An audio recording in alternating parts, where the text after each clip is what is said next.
Take a look at this photograph. It's a rather unassuming vintage picture of a man and his aircraft. However, when we look closer at the background, you can see something a little more concerning.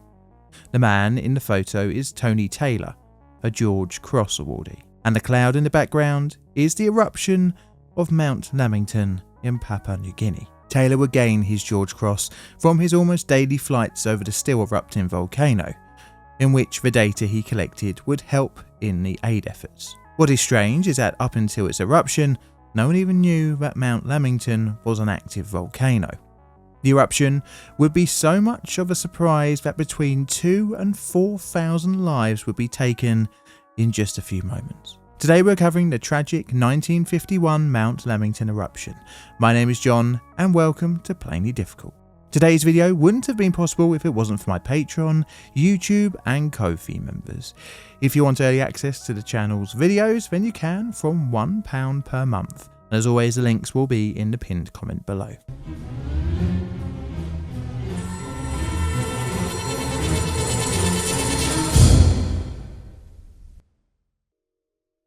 The mountain. This is Mount Lamington. It is a 1,680 metre high mountain in the Oro province of Papua New Guinea. At the time of our story, the region is under the control of the Australian government. It is named after Charles Wallace Alexander Napier Cochrane Bally, 2nd Baron of Lamington, and that name just rolls off the tongue. The mountain is within the hydrographer's range. The area is scattered with craters created during historical eruptions in the Pleistocene. This is a long time ago. More recently, Papua New Guinea had some volcanic eruptions nearish by in Mount Victory, which erupted in the 1930s, and Waiawa in the 1940s. But crucially, at least for our story today, Mount Lamington hadn't had an eruption, at least witnessed by locals or being told in folk stories about the mountain being explosive. That meant that villagers were scattered all around the base of the mountain and for the most part were living rather happily. The top of Mount Lamington was much like a jungle in the late 1940s, not really giving any indication of any volcanic activity. The local Orokevian people were reliant on the still colonial power from Australia, and by extension the United Kingdom, for wider decision-making in regards to public health and safety. The area hadn't had much in the way of geographical surveys, hence the small hints at the volcanic nature of Mount Lamington were not widely known. 74 years ago. So, whilst I'm writing this script in January 2025, I'm describing events that happened almost to the day 74 years ago. January 1951 started off like any other around Mount Lamington. It was during the school holidays and children who boarded at the Sangra mission were back at home.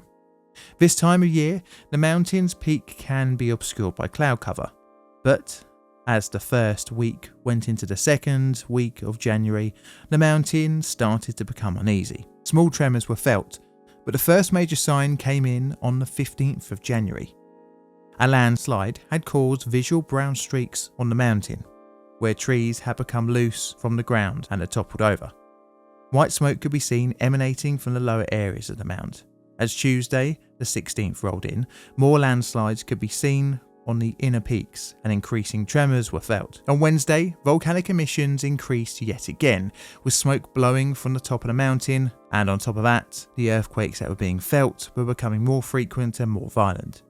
Winds cleared the fog and clouds from the top of the mountain, and some inhabitants nearby would get a chance to see what was unfolding for the first time. On Thursday, more people were aware of the volcanic eruption, as even greater emissions were emitting from the top of Mount Lamington. Some of the missionaries in the area started preparing for a potential humanitarian crisis, but little else was done in terms of disaster management. The district commissioner was completely unprepared for this type of disaster.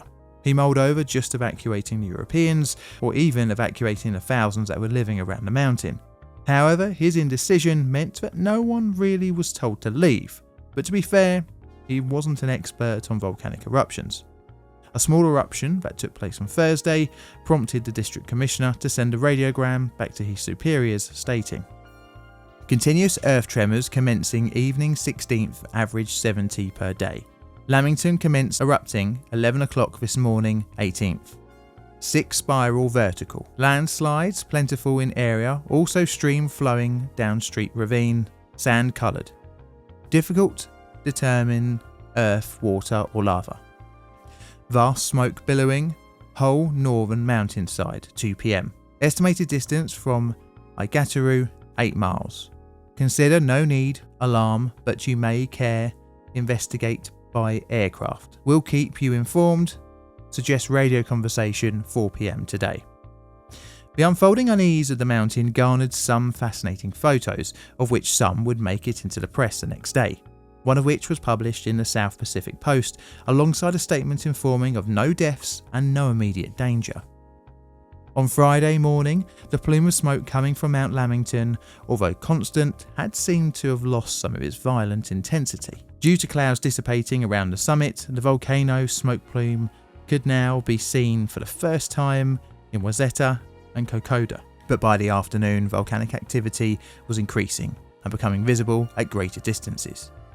Debris was now falling on the area of Izivita, collapsing houses, causing locals to flee.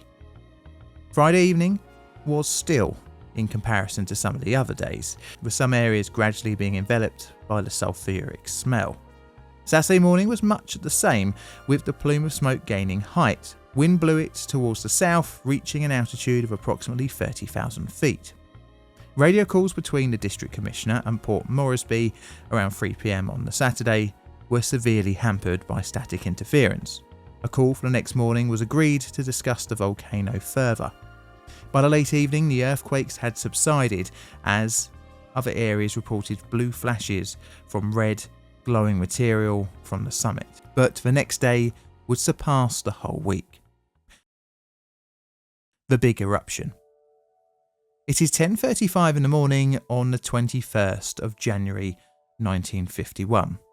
And this Sunday, a Qantas Airways DC-3 is flying rather close to Mount Lamington on a Bird of Paradise flight from Port Moresby to Rabaul via the Kokoda Gap. It is at a height of just under 3,000 metres. At 10:40, Mount Lamington shot out an enormous and rapidly expanding cloud from the summit. To avoid being enveloped by it, the DC-3 had to dive to escape the cloud. This was the moment that Lamington was properly erupting. At the base of the cloud, pyroclastic debris shot out along the ground. A second Qantas Airways plane, a DH-84 Dragon, was coming into land at an airstrip near Popondetta. Almost as it touched down, a rapidly expanding surge approached from the south. Those aboard the aircraft saw what looked like the entire side of the mountain explode. The Dragon hit full throttle, just missing the cloud. During this, the government station at Igataru was enveloped in the cloud. The entire town would be wiped off the map. A change in wind had pushed the pyroclastic debris towards the north from Mount Lamington's peak. The surge stopped around 3 kilometres from the Sangra plantation, but all in between there and the eruption crater, including the predominantly Orokavian inhabited settlement of Sangra, would be gone. Few would survive amongst the eviscerated jungle. Any survivors outside the initial surge fled north to Popondetta. This was not the best place to have a refuge area. There was no medical facilities and virtually no radio equipment. As more poured into the settlement, ash continued to fall. At around 9 p.m, another eruption came from Mount Lamington on its southern side. The injured at Popondetta were gradually evacuated further away from the mountain, closer towards the shoreline throughout the evening. The rescue efforts and aftermath. The word of the total eruption of Mount Lamington filtered its way to the administration in Port Moresby on the morning of Monday the 22nd of January. The first of the relief efforts began arriving at Popondetta, both via the sea at Cape Killerton and via the settlement's airstrip from Qantas aircraft. Throughout the day, more and more walking wounded arrived at Popondetta. Much of the more severely injured were Orokavian people. Some of the dead were beginning to be recovered for burial the next day. Another refugee area was set up in Woipori, which is alongside the Kokoda track, which linked Popondetta to Port Moresby. The area had only 10 years before been the site of a deadly campaign between Australian soldiers and the Japanese during World War II. On Tuesday, the burial of the dead would begin. Many showed signs of asphyxia and thermally induced muscle contractions, giving a morbid fetal or sitting position to the corpses. However, due to the swiftness of the burials, an exact death toll was never fully agreed upon. Estimates range from between 2,000 and 4,000 people, with an official death toll of 2,942.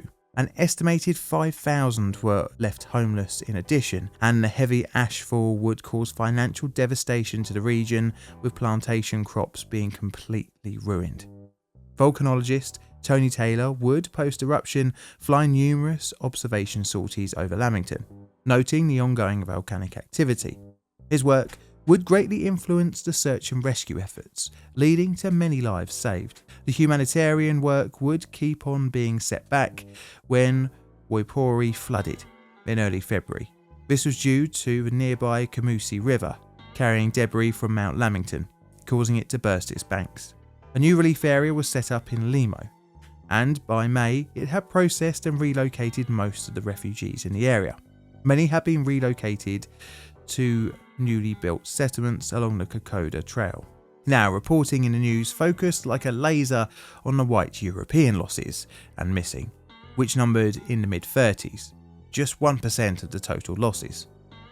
The administration came under flak for its complete lack of preparedness, and although not known to be a volcano, Mount Lamington had been telling everyone it was going to go boom for the best part of a week. District Commissioner Cecil Cowley, who would die during the eruption, did request a volcanologist on Thursday. Instead, Judge Phillips, the acting administrator, flew in with his wife on a kind of sightseeing flight. He gave some lackluster advice and then flew back to Port Moresby. Phillips would later on mention on this meeting, "I said that I did not think an immediate evacuation was necessary," even saying to Cowley's wife, if the volcano got violent, that she should get into a jeep and go to Kokoda. Needless to say, his decision for no evacuation would be incorrect and a very bloody one. Eventually, the dead at Haigataru were exhumed from where they fell and reburied with the proper rites. The ineffectiveness of the pre-disaster preparations is very clear to see, and it had a cost of nearly 3,000 lives. But it did act as a vital study point for learning about volcanoes. Loads of photographs were taken during the eruption, and when it finally stopped erupting in 1956, Mount Lamington had taught everyone a lot of lessons. Papua New Guinea, interestingly, would eventually gain its independence from Australia 20 years later in 1975. So at scale time, it's going to be a 9, and this is what I've got for my root cause analysis card. Do you agree? Please let me know in the comments below.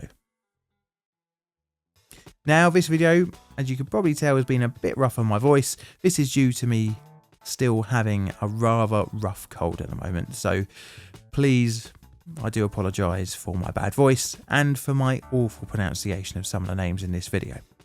Anyway, this is a Plain Difficult production. All videos on the channel Creative Commons Attribution Share Alike licensed. Plain Difficult videos were produced by me, John, in the currently very cold corner of southern London, UK. And all that's left to say is thank you very much for watching, and Mr. Music, can you do me a favour and play me out, please?